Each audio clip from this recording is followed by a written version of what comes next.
And without further ado, let me present our first speaker, Shwan Lamei.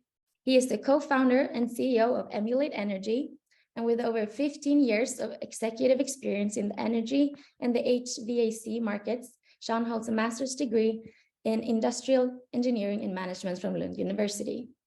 Emulate Energy is a dynamic deep tech company empowering utilities with a software platform to leverage customers' distributed energy resources. Operating in Lund, Sweden, and Boston, Massachusetts, Emulate Energy is transforming the industry. So thank you so much, Shwan, for being here today, and we are so excited to hear from you. Perfect. Thank you, Lovisa. Well, firstly, thanks a lot for the opportunity. I think this is a great initiative. I've lived in the US for 7-8 years now, and I feel that you guys are doing so much for promoting collaboration between US and Sweden, and I feel a little ashamed that I haven't been more active in what you guys are doing. So I'm going to take this as a reminder to activate myself here in the Boston area where I live. With that said, I'm going to go ahead and share my screen, and please just ping me once you guys see it. Is it working? Yes, it's working. Thank you very much. All right, cool. So a few words about myself, so you know who you're talking with. I live in Boston. As Lovisa alluded to, I have a degree from Lund University in southern Sweden. I also studied in Holland at the Delft Technical University. I started off my career by doing my master thesis at Volvo in Gothenburg. Then I ended up at Exportrådet. I think it's called Business Sweden nowadays, which is sort of a sister organization to you guys. I was based out of Hague. And then I moved back to Sweden and I started working at an American conglomerate called Dover. It was through them that I, in the end of 2016, moved to Chicago. And then I just chosen to stay here. I've always, throughout my career, worked with setting up new offices, developing new products, launching new products. And in 2020, I decided to sort of, instead of being an entrepreneur within larger organizations, why not hop off and try to create something out of scratch, which sounded like a fun thing to do. The energy space is very vibrant. We're going to need a lot of innovation here. And so me and my closest friend, actually also from Sweden, who used to live in Boston not long ago, decided to hop off, and then we started Emulate. As I mentioned, I live in Boston. I'm married to an American lady, Elizabeth, and we have 2 children. On my spare time, I have this weird affinity for accumulating gadgets. I play tennis, so I have a bunch of tennis gadgets. If you have any tennis playing gadget accumulators in Boston, I'll be happy to connect. A few words about Emulate at high level. We were founded 3 years ago. The core technology was actually developed during my co-founder's postdoc at MIT. He since moved back to Sweden, and we got the opportunity to do proof of concept back in 2021 with a few Swedish utility companies who then ended up investing in us. So today we got 6 Swedish utility companies as the investors, along with Axel Jonsson, who's also a Swedish sort of fund. In US, we have started our operations. So aside from myself, we just recently hired 2 people in US, and we were awarded a Department of Energy grant to demo our product at 5 utilities. So we're hoping to start expanding here in the US as well. The coming 15 minutes or so, I prepared like 3 sections. Once, I just wanted to give you with broad brush, give you an understanding of the energy crisis that we're experiencing, mainly in Europe today. Then I want to just touch on a little bit of trends and regional differences between what we're seeing in Northern Europe and US. And then I thought I'd wrap it up by explaining what little part of this crisis or this solution that we at Emulate are trying to contribute to. I don't know how it hasn't been talked about in the US as much as it has in Europe, but we have enduring crisis and energy crisis, and it's not only because of the energy transition, it's also been exacerbated by the geopolitic issues that you probably heard about. Looking at it from a historic perspective, this is on par in terms of severity as the worst energy crisis that we experienced back in 1970s. In terms of percent of GDP spent on energy, 2022 was right in line with what was experienced back in the 70s, that actually triggered huge industrial and energy changes, and also had geopolitical repercussions around the globe. We're actually experiencing something very similar to that. So this is a historic moment that we're all in, and we all have an opportunity here to make an impact and sort of push us into a more sustainable and a more better situation. Aside from the economical aspects, we have a much bigger threat that's that we're facing, and it's the sort of the climate crisis. If you heard about COP27, the countries agreed to sort of limit the temperature increases to 1.7, which is great. It's a stretch goal, and if we achieve that, the problem is it's actually not enough to avert the absolute disaster. To really avert the sort of climate disaster, we need to cap it at 1.5. So the best case scenario today isn't enough. We need to do more, and we need to act now. With that said, this obviously has triggered a lot of actions in the different industries and also in the different regions. If we start off with Europe and look at what's going to happen with the heating market, there's going to be a very rapid shift from heating out houses with natural gas to heat pumps that is electric. During the coming 7 years, there's going to be like a 7-fold increase in number of heat pumps sold in Europe. And that's mainly to phase out natural gas that gets imported from Russia. That sort of dependency needs to be cut. I like to say that the heat pumps is almost like the hand sanitizers of the COVID era. Everybody has to start producing these things, and there's always going to be a shortage of it. At the same time, we have a very rapid electrification of the mobility fleet. And the funny thing with that is every time a new forecast comes out, it's more aggressive than the previous forecast. I've actually never seen that. Usually, if forecasts tend to push out the hockey stick, but every time a new forecast comes for electric vehicle penetration, it's steeper and it's more aggressive than the previous one. If you look at in parallel what's going to happen on the more commercial side in terms of distributed energy resources, we're going to see an absolute explosion in terms of behind the meter and system level physical batteries that help stabilize the grid. And of course, to be able to host all these new electric vehicles into the grid, there's going to be a ton of fast charger infrastructure that's going to be built, replacing gas stations essentially. So huge changes that are going to have implications on what gets produced, where money flows, and how energy is used. And this will obviously place a huge stress on the electricity grid, because the electricity grid today isn't built to accommodate all these new loads that are going to get connected to it.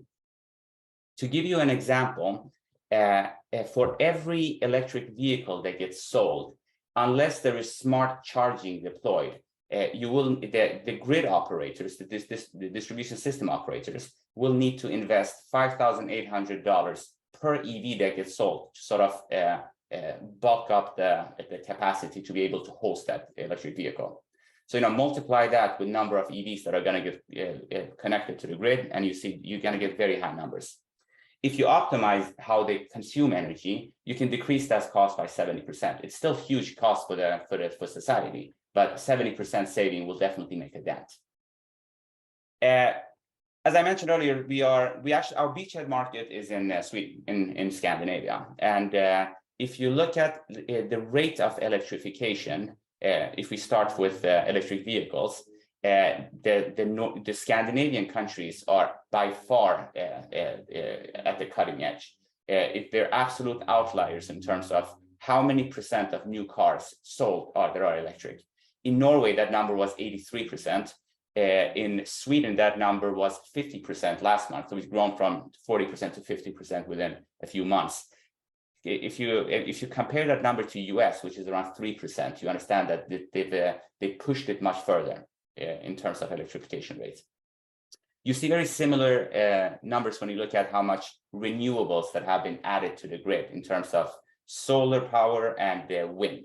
When renewables replace gas plant or nuclear power plants, there is an intermittency in these renewable sources that you have to address. The sun is shining when it's shining, and the wind is blowing when it's blowing. So you sort of need to buffer the excess, the production to what the people are actually using. Historically, you've let people consume energy as they want, and then you produce electricity to meet that demand. In the future, that's going to look vastly different. With that said, the problem we're trying to address is that in this new energy landscape where consumers have connected electric vehicles, charging stations, they may have heat pumps, they could have solar PVs on the rooftop, and they could have a battery installed within their home. At the same time, you have the electricity prices being changed. So you pay based on when you consume during the day, not only how much you consume. This has triggered a very rapid demand from the end users for the energy companies to provide optimization services for them. The second problem is that all these devices that the energy companies connect to provide optimization services for the end users actually have a value on the electricity markets itself. So they can actually profit off of that, those devices. But it's very difficult to monetize those resources. And the product we built addresses these two problems. The first thing we do is our customer is the electricity company. The first thing we do is that we make sure that they can connect to any type of electric vehicle, charging station, solar PV, battery, or heat pump or smart thermostat that is out there in the world. We just make sure that we can access all of those devices and that the end user, so you essentially, can sign up those devices through your energy company's mobile app. And then once you do that, we're going to make sure to optimize your consumption to minimize your costs.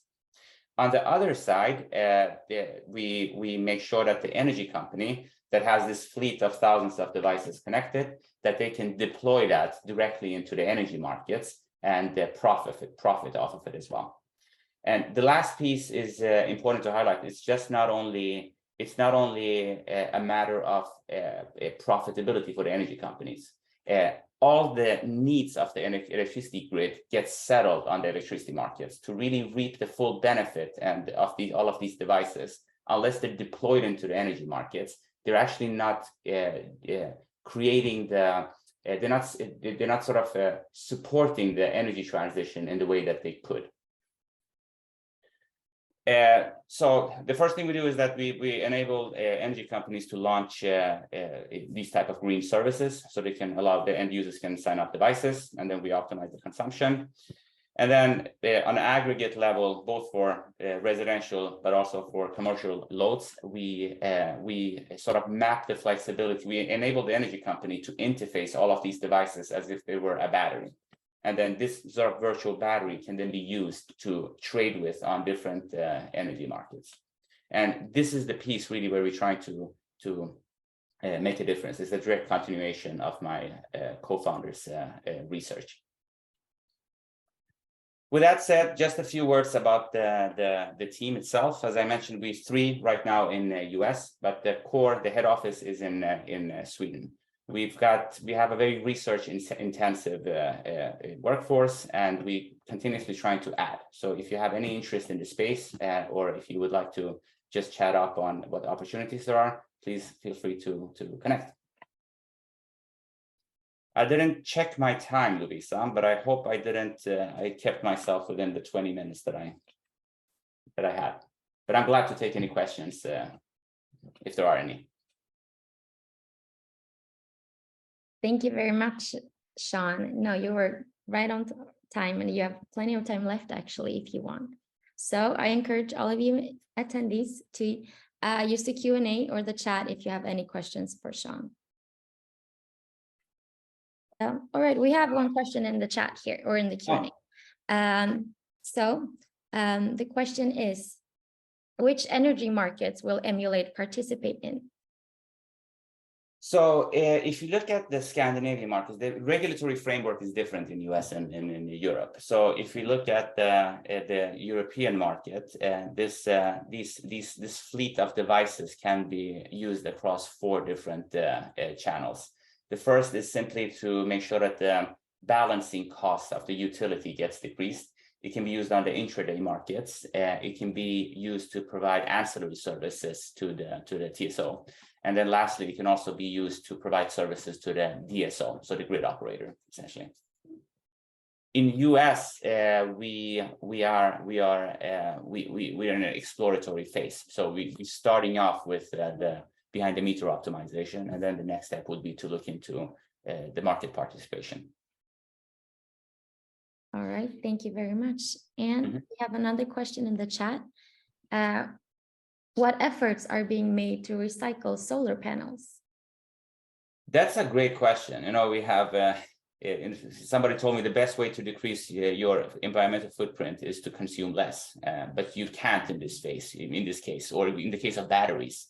This is a huge issue. I'm not an expert in that, so I couldn't really drill into it and give you a really well-informed answer. But I know that for batteries, it is a challenge, and I'm sure there is also for solar panels. But again, this is not really my expertise that I want to get into. I'm going to get into deep water if I start guessing. But you're hitting a very important point there, that it's very critical and to get this right. Not only because of the environmental footprint, but also because recycling of these limited resources to actually create batteries and solar panels is going to be critical. Good question, though. Yes, very good question. So if there aren't any more questions at this point, let's see. We can move on. Let's see. Thank you very much, Shwan, for that great presentation. I'm sure we all, enjoyed it and learned a lot. Thank you very much for sharing Emulate Energy's groundbreaking work with us. Perfect. Thank you. Thank you. Let's move on to our next speaker. And again, if you have any more questions for Shwan, you can wait till that Q&A session in the end.